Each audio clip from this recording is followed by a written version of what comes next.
Buen día tengan todos ustedes, queridos amigos y amigas. No se va a escuchar. Bienvenidos a este canal de YouTube Nelter de la Cruz. No se les olvide darnos su like acá abajo la campanita. Escúchenle, suscríbanse, échenos la mano. Pues vámonos con todo, con la mañanera de AMLO.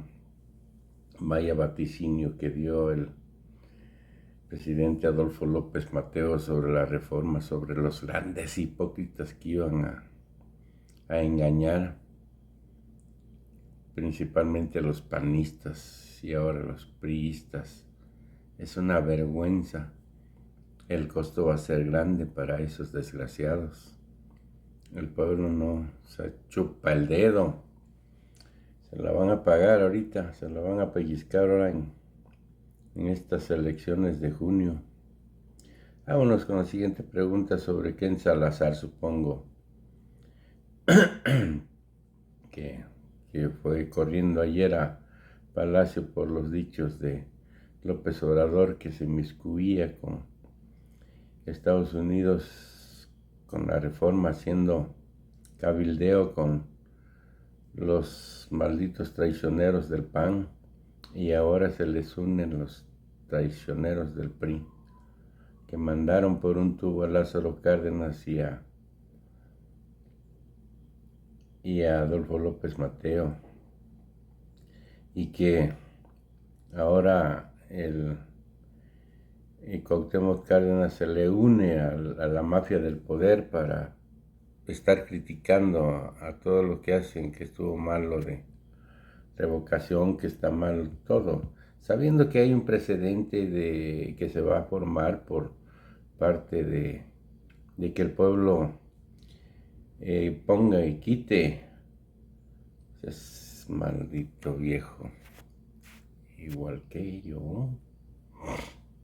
Vámonos con todo. En el Monumento a la Revolución, convocado para apoyar a la reforma eléctrica, pero donde también se habló de la revocación de mandato. Si no serán sancionados de nueva cuenta por este mitin.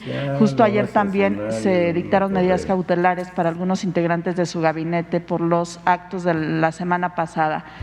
Si no sería necesario modificar la ley, porque pues este proceso de revocación de mandato ha tenido esta tensión de que ustedes quieren informar sobre la consulta, pero la ley la aprobaron de otra manera que no lo pueden hacer. Y esto ha generado pues también estas tensiones con el Instituto Nacional Electoral. ¿Qué seguiría para el futuro sobre este tema? Bueno, acerca de la manifestación en favor de la reforma a la Constitución en materia de electricidad, yo estoy de acuerdo que la gente defienda la iniciativa. Todos los que formamos parte de la transformación de México y todos los ciudadanos, porque al final, ¿qué es lo que está en cuestión? El precio de la luz, para decirlo coloquialmente. Que no lleguen recibos de 20, de 30,000 pesos bimestrales a los domicilios, como está sucediendo en España, donde dominan las empresas particulares.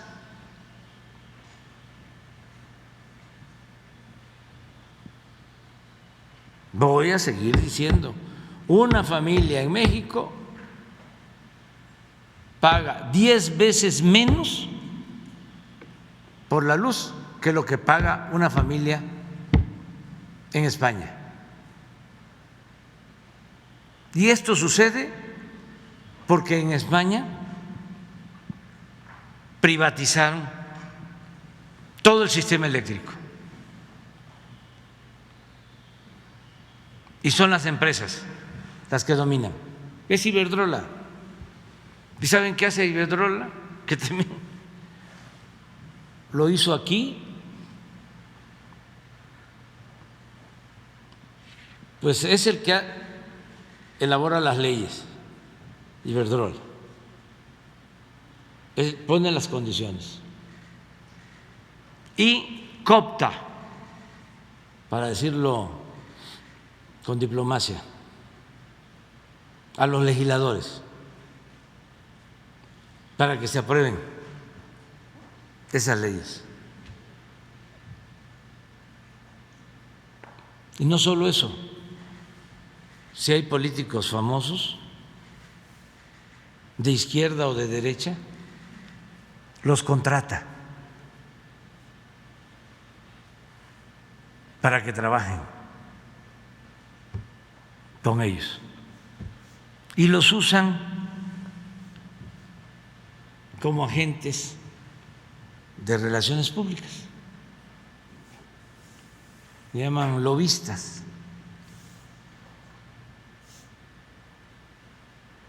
Lo que hicieron aquí con Felipe Calderón, que terminando su mandato como presidente, lo nombraron miembro del Consejo de Administración de Iberdrola. O lo que hizo la empresa de ferrocarriles, que recibió los ferrocarriles de México, que luego de que Zedillo les entregó los ferrocarriles nacionales, terminó su mandato Zedillo y se lo llevaron, lo contrataron como empleado de la empresa. Entonces, en el fondo es el precio de la luz. Entonces, ¿cómo la gente no va a manifestarse? La Comisión Federal de Electricidad no tiene fines de lucro.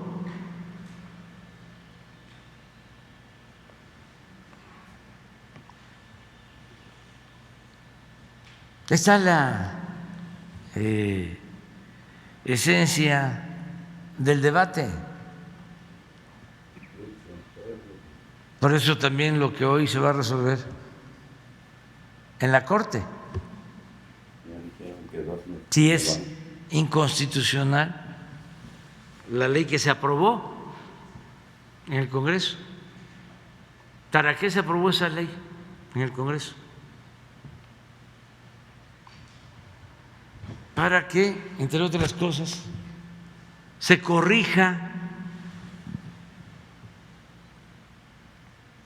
el absurdo y la trampa corrupta de dejar afuera en el despacho de energía a las hidroeléctricas, sosteniendo que con las hidroeléctricas no se produce energía limpia, que el agua no produce energía limpia. ¿Dónde está el fundamento técnico, científico? Está como la senadora que declaró de que le íbamos a cambiar el color del mar. Azul turquesa. Que íbamos a cambiar el color del mar Caribe con el Tren Maya.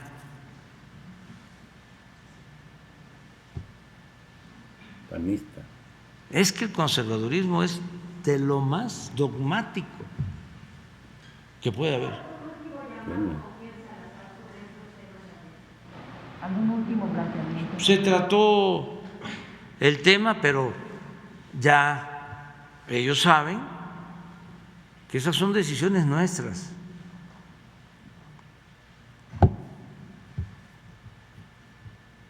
Respecto a la soberanía. Y que no deben de intervenir. Así de simple. No, Pero pues es evidente, hasta una funcionaria de la Secretaría de Energía del Gobierno de Estados Unidos envió una carta amenazante de que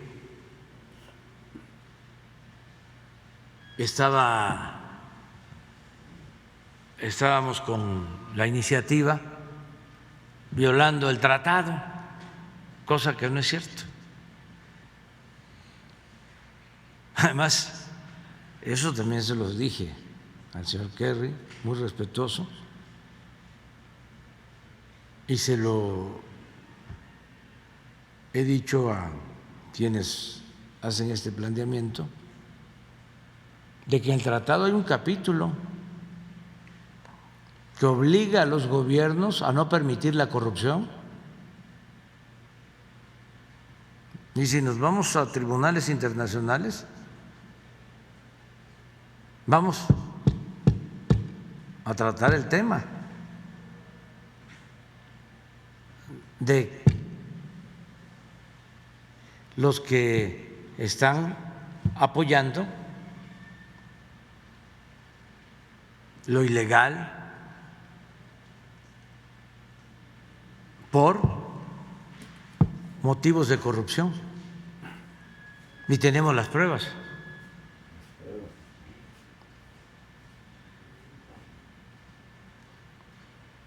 Afortunadamente, el embajador Ken Salazar es respetuoso, es buena la relación en general con el gobierno de Estados Unidos, pero los que están acostumbrados a saquear, a robar, no quieren dejar de hacerlo. Ahora sí que hay un dicho campesino popular que dice que gallina que come huevo ni que le quemen el pico.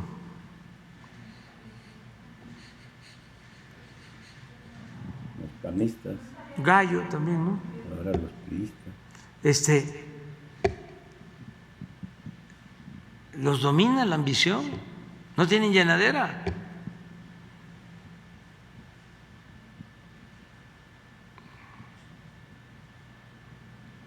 Pero pónganse ustedes en mi zapato, en mis zapatos.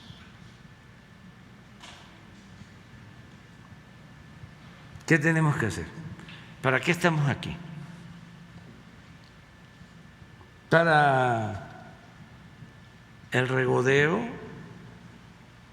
de la parafernalia del poder, para sentirnos muy importantes, que nos digan, señor presidente, que preguntemos ¿y qué horas son? Las que usted quiera que sean, señor. Vivir rodeado de salameros, lambiscones, barberos, creerse más.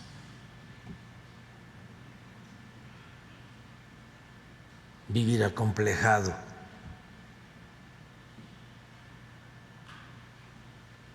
empezar a hablar físico.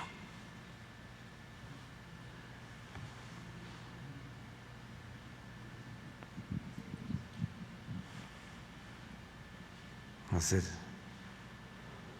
toda la caravana de los políticos tradicionales, que los conoce uno hasta de lejos, ya sabe uno, ahí viene. Para eso,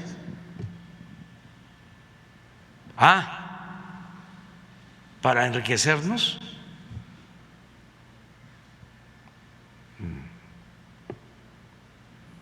por la ambición al poder, por el poder. No, siempre lo he dicho, el poder solo tiene sentido y se convierte en virtud cuando se pone al servicio de los demás.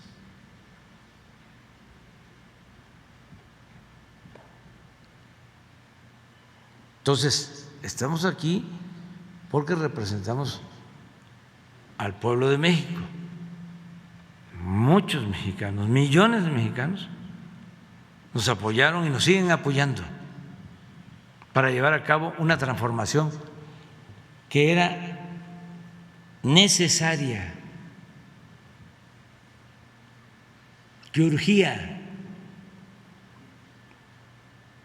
para poder detener el proceso de degradación progresiva, la decadencia en que estaba el país por la aplicación de la llamada política económica neoliberal y por el predominio de la corrupción. Entonces, tenemos que seguir cambiando y lo hacemos de manera prudente, responsable, en el marco de la legalidad, sin comprar a nadie.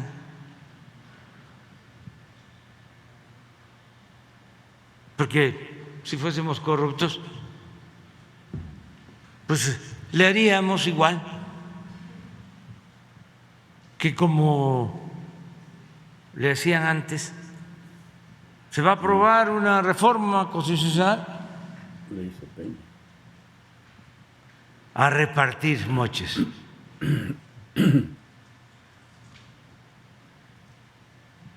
Como está demostrado. No. Aquí cada quien tiene que asumir su responsabilidad y no vamos a corromper a nadie.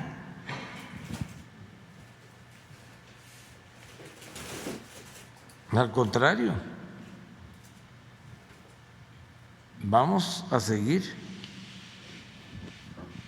combatiendo la corrupción. Ayer hablaba yo de un periodista famoso, Loret de Mola. ¿Se acuerdan de aquello de que todos somos Loret?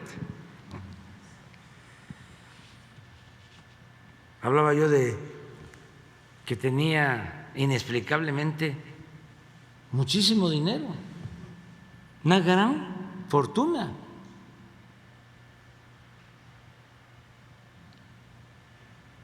Ponía yo de ejemplo que tenía un terreno de 8 hectáreas en Valle de Bravo y me equivoqué, porque en efecto no son 8 hectáreas. 8 hectáreas es todo el terreno, pero se dividió. Él tiene nada más como 3 hectáreas y media.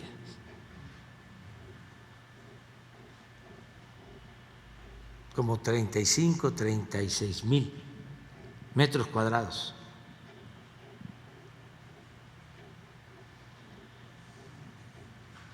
Nada más que son como 3 veces la quinta de allá de Palenque, que tiene 12,000 metros cuadrados. Este tiene 36,000 en Valle de Bravo. Y una casa, una mansión, con una alberca, que la casa esa que rentó José Ramón y su esposa, y la alberca, pues parece una bañera. en comparación de la alberca de Lores de Mola. Pero lo mejor es que aclare cuánto tiene.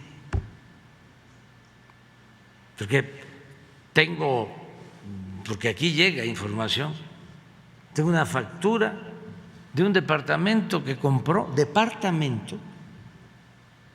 en el 2019,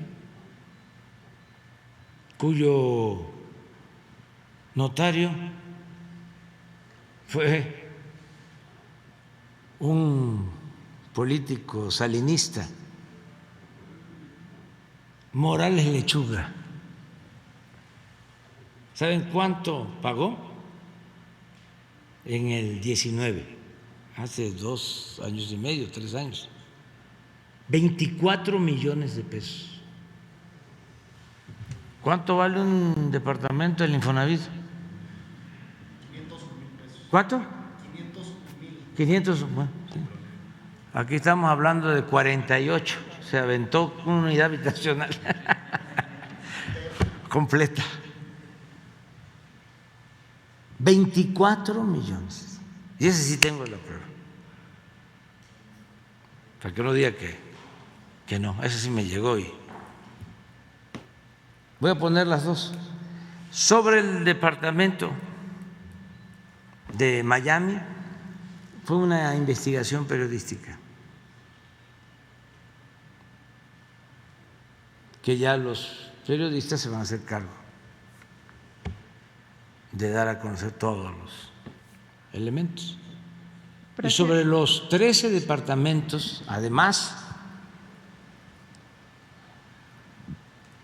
o quitando este de 24, son 12 o 11, esos también están documentados todos. Pero ahí es su esposa. De ahí no me meto. ¿No tienes el terreno de Valle? El planito que te di. 18 hectáreas, dijo eso.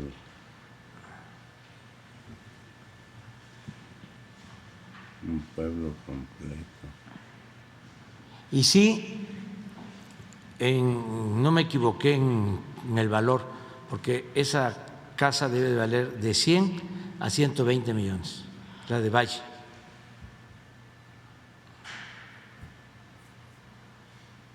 Ya si hablamos de departamento, pues son 200.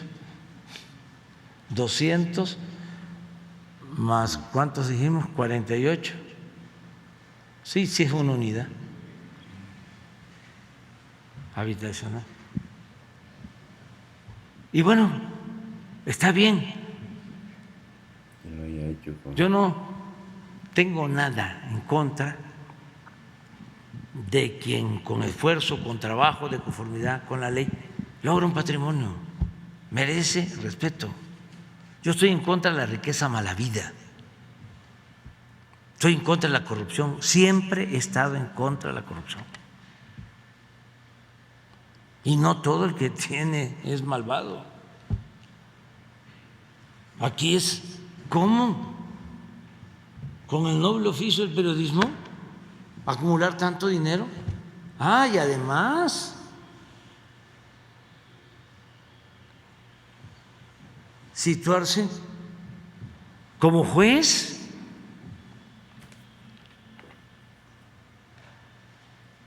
¿Con qué autoridad moral? Es el colmo del cinismo. Porque para ser opositor hay que tener autoridad moral. Si no, pues es hipocresía. Está el terreno. ¿No más? Es un pueblo. La superficie es Exactamente, son 34,516.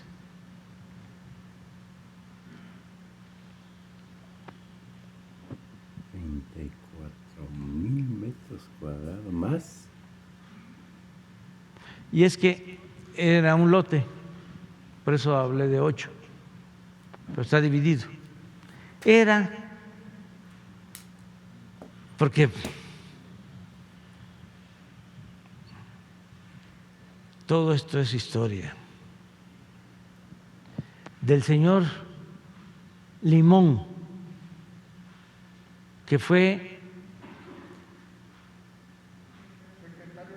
secretario de Educación, Miguel Limón. Todo el terreno. Él era el que tenía las 8 hectáreas. Y él fue el que vendió el terreno y luego ya Lore construyó la casa. ¿Por qué no me pones una factura del departamento de 24 millones? ¿No la tienes ahí?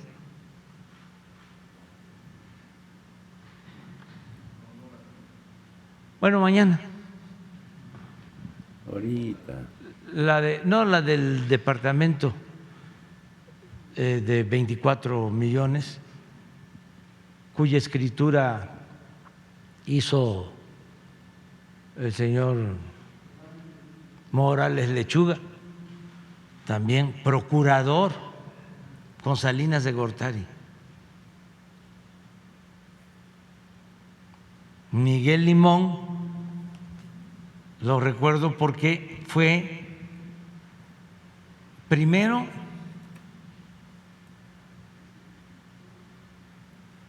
director del INI, allá en 1983, 84, que estaba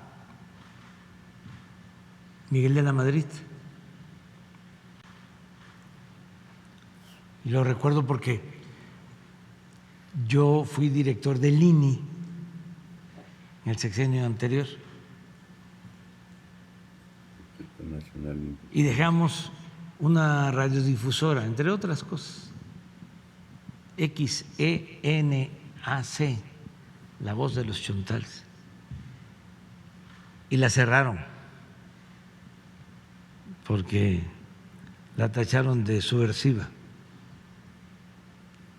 Y ahora ya de nuevo está la estación, la abrimos después de años,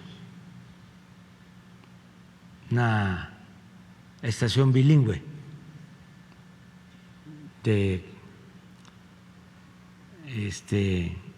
la zona Chontal. Y luego, cuando era secretario de Educación, yo estaba dirigiendo un partido y fue cuando empezaron a dar presupuestos elevados a los partidos.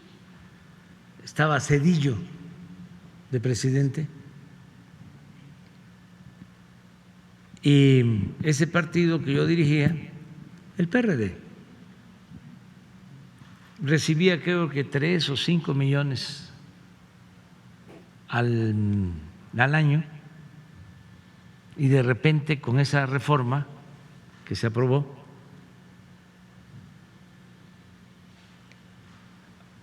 le aumentaron el presupuesto como a 300 millones. Entonces nosotros no estuvimos de acuerdo y no votamos a favor de esa reforma. Entre otras cosas que se contemplaban en esa reforma, fue cuando se creó el Consejo Ciudadano del INE, que también es una historia, porque en ese entonces los partidos de oposición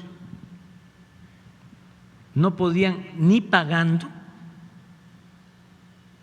contratar tiempos en radio y en televisión, ni pagando.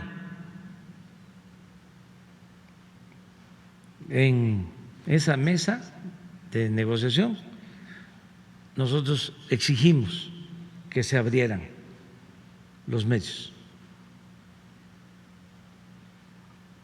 y nos paramos, y así fue como entraron los partidos a la televisión,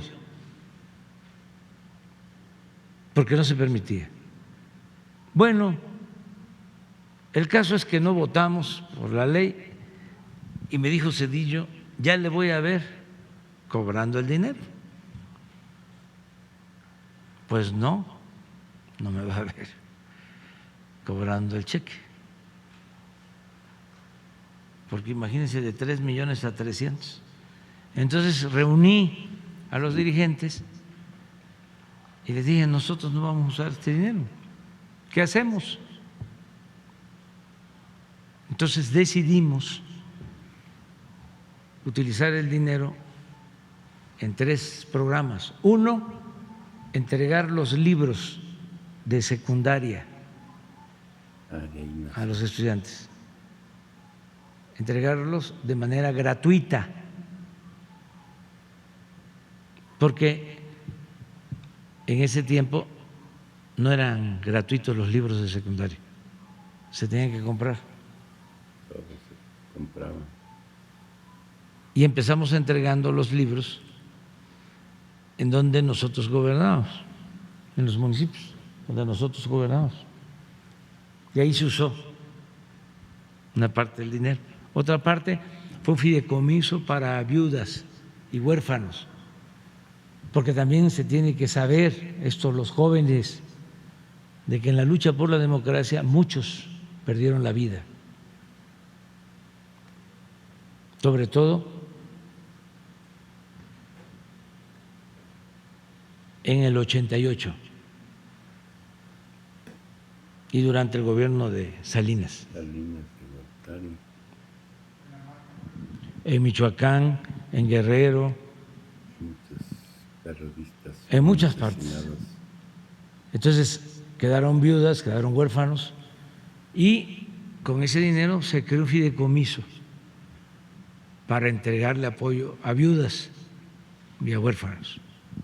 Y lo tercero fue que desde entonces creamos casas de apoyo a los migrantes en las ciudades fronterizas.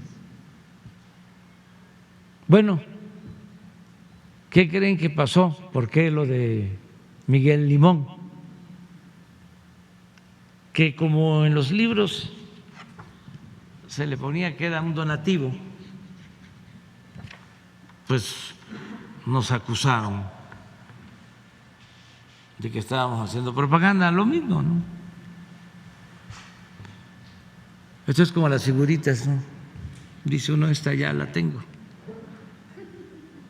o esta película ya la vi, con el paso del tiempo. Pero ¿qué creen? Que por esa medida se decidió, el presidente Zedillo decidió que todos los libros de secundaria se entregaran de manera gratuita.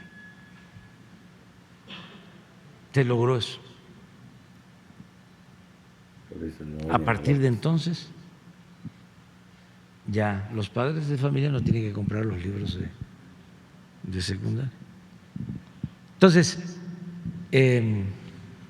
tienes la factura, ponla. Entonces, este señor Limón era el secretario de Educación cuando les estoy planteando esto de los libros.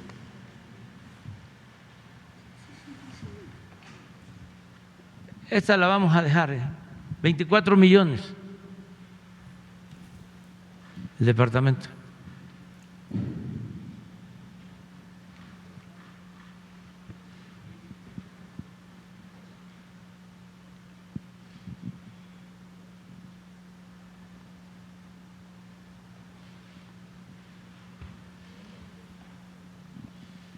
en una sola exhibición.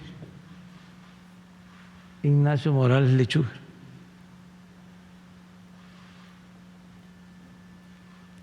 El notario.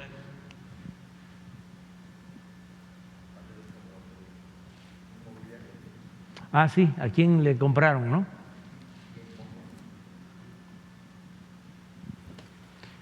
Inmuebles Abel. Nombre de, sí, comprador, ¿no? Carlos Rodé de Mola.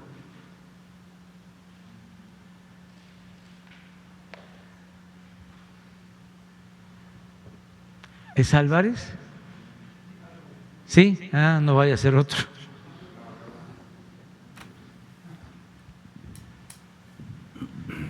Presidente, faltaba. Pero lo mejor es que él dé a conocer lo que tiene.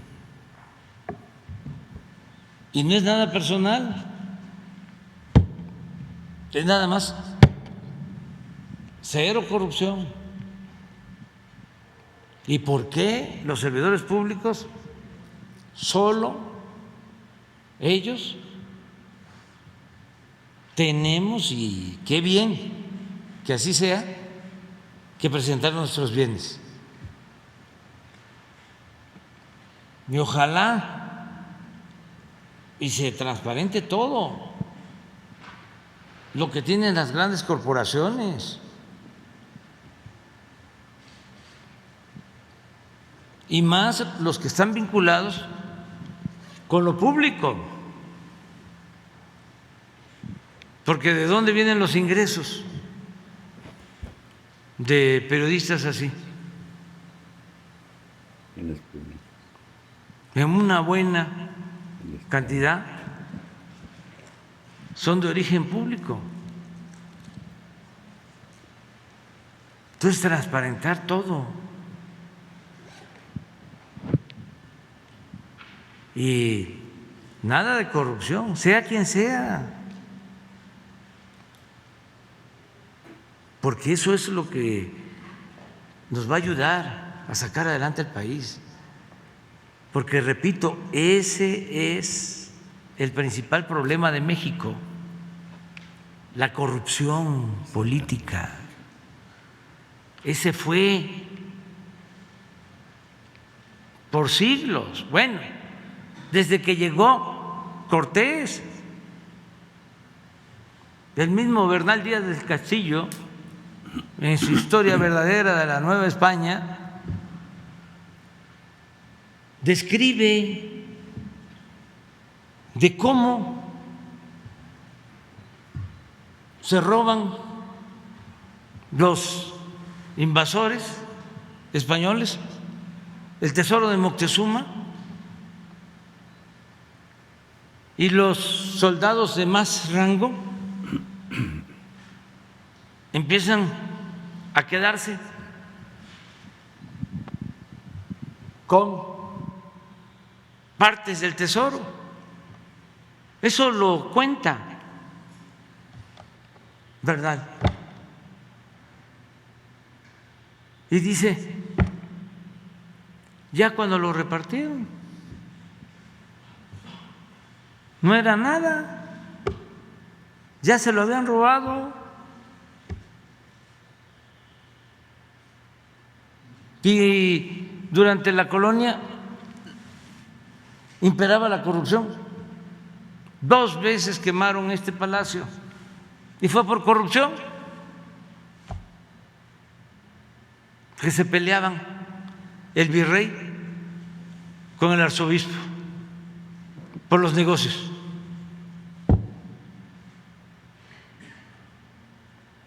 Y luego, en el siglo XIX, lo mismo, corrupción. Imagínense la corrupción tan grande que significó el que nos hayan arrebatado más de la mitad de nuestro territorio. Y los grandes negocios en el Porfiriato, la entrega de los bienes nacionales, como en el periodo neoliberal, a sus allegados, las compañías deslindadoras. Declaró Porfirio que todo el territorio nacional era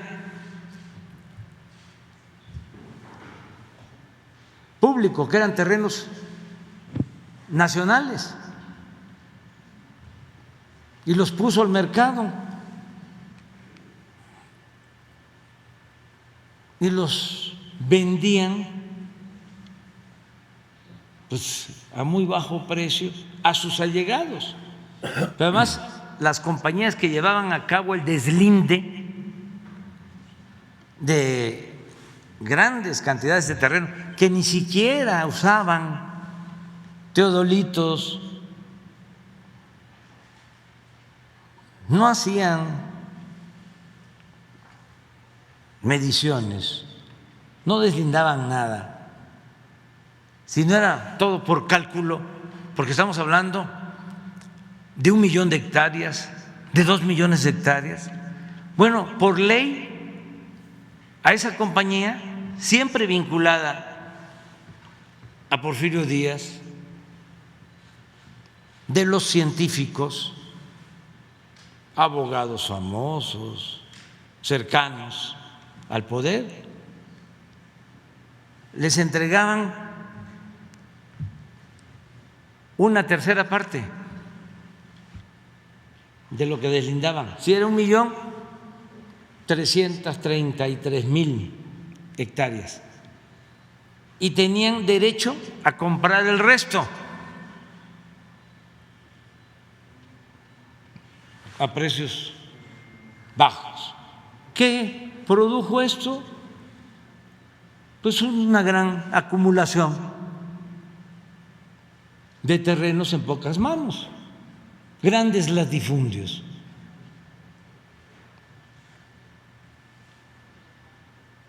Terrazas en Chihuahua, más de 2 millones de hectáreas. Ramón Corral en Sonora, Policarpo Valenzuela en Tabasco.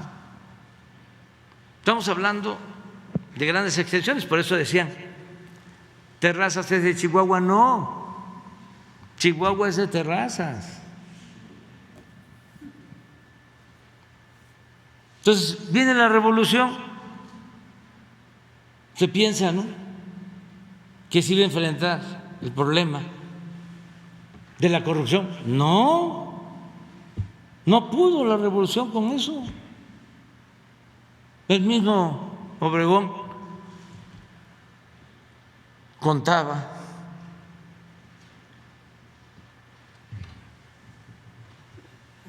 pues sin ninguna limitación, como si se tratara de algo normal, de que cuando en Celaya le quitan el brazo de un cañonazo, cuando se enfrentan con las fuerzas de Villa, dice que andaban buscando su brazo, no lo encontraban, y él le pidió a un amigo que lo conocía muy bien que sacara una moneda,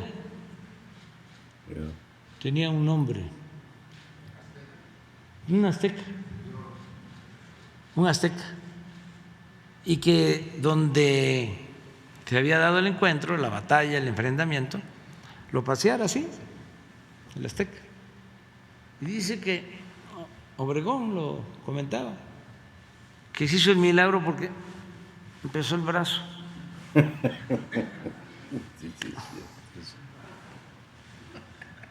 A ir hacia la Azteca y lo agarró, y así encontró su brazo.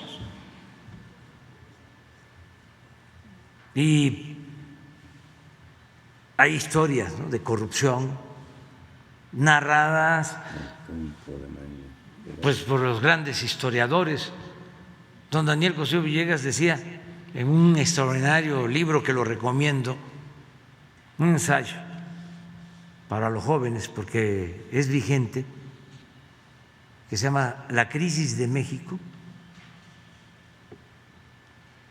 Es de los años 40 del siglo pasado. Él asegura que lo que acabó con la revolución desde entonces era la corrupción. Dice, nada ha dañado más que la corrupción. Y luego hasta don Jesús Silva Gerso, el mayor, hizo todo un análisis también del problema de la corrupción. Un expresidente que no fue muy corrupto, no fue corrupto, de los tres que estuvieron después de Calles, que fue presidente fundador del Partido de la Revolución Mexicana, expresidente, que era de Tamaulipas, Portes Gil, Emilio Portes Gil, decía que la corrupción era de las empresas más lucrativas de México. No, que la política era de las empresas más lucrativas de México. Lo decía cuestionando. Y eso siguió predominando.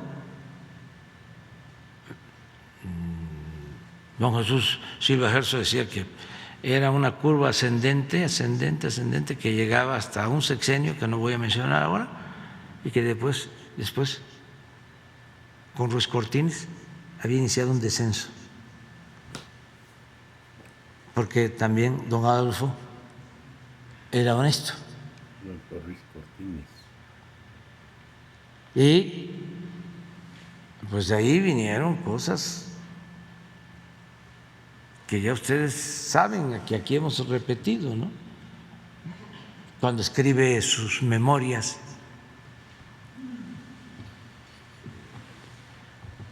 Gonzalo N. Santos, que también las recomiendo para los jóvenes, para que sepan cómo era la política y la picardía política mexicana. Él pone ahí en sus memorias de que la moral era un árbol que daba moras y que servía para nada. Pues, no decía así, lo decía con más elegancia. Y luego lo de político pobre, pobre político. Pero nada se compara, todo eso que hemos visto, todo ese repaso, con la corrupción que imperó durante el periodo neoliberal. Salinas. Es la corrupción más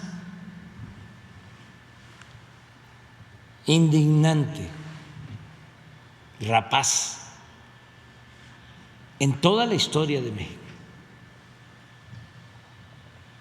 En los 36 años de política neoliberal, es que acabaron con todo,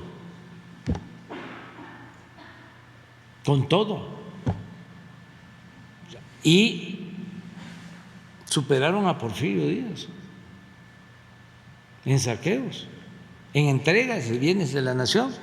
Pues nada más hablábamos de las compañías delindadoras. Porfirio Díaz llegó a entregar 50, 60 millones de hectáreas. Morolas. Sí, pero en el periodo neoliberal fueron 120 millones de hectáreas. Nada más les voy a poner un ejemplo. El general Cárdenas le entregó a los campesinos de 1934 a 1940 a 1 millón de familias mexicanas, de familias campesinas,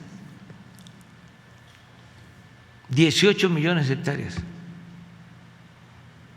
Felipe Calderón entregó a las empresas mineras 26 millones de hectáreas.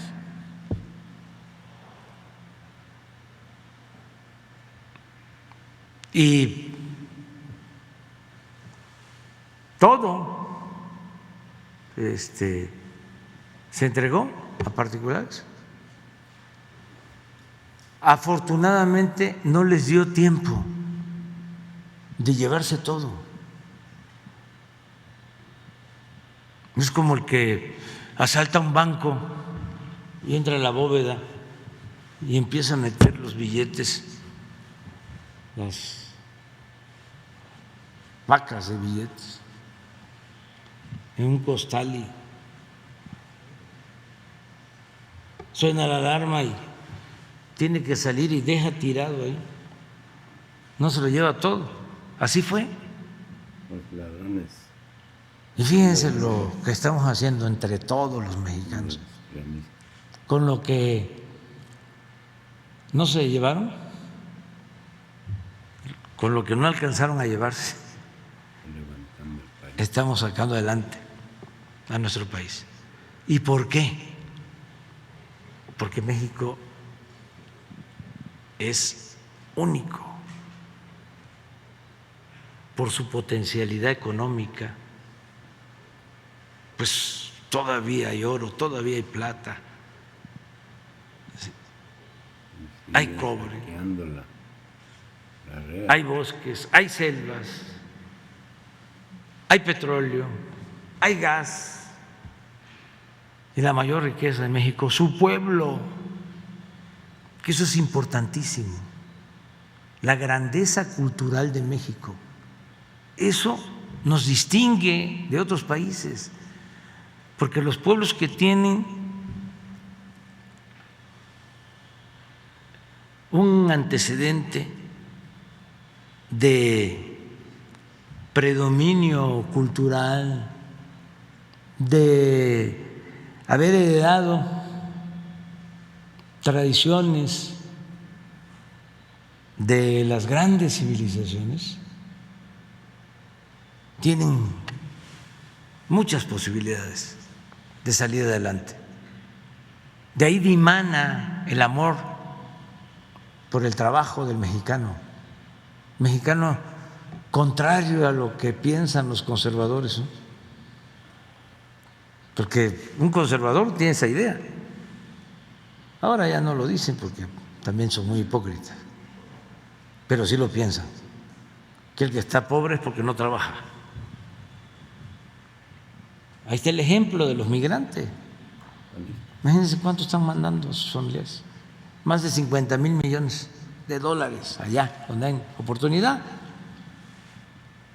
Trabajan y se dedican a eso,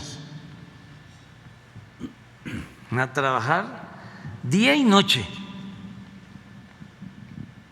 Es un pueblo trabajador, los mejores trabajadores de la construcción, los mexicanos.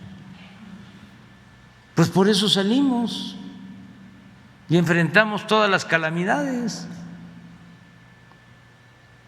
corrupción, saqueos, pandemias, inundaciones, temblores, todo por esos antecedentes. Yo hablaba en una ocasión de cómo bombardean y destruyen prácticamente Japón, y de los escombros resurge por la cultura. Por eso es grande nuestro país. Ya se nos fue el tiempo. Qué bueno, ya tengo que salir. ¿Cómo? ¿Va a responder a los legisladores estadounidenses que están acusándolo con Blinken de que hay un uso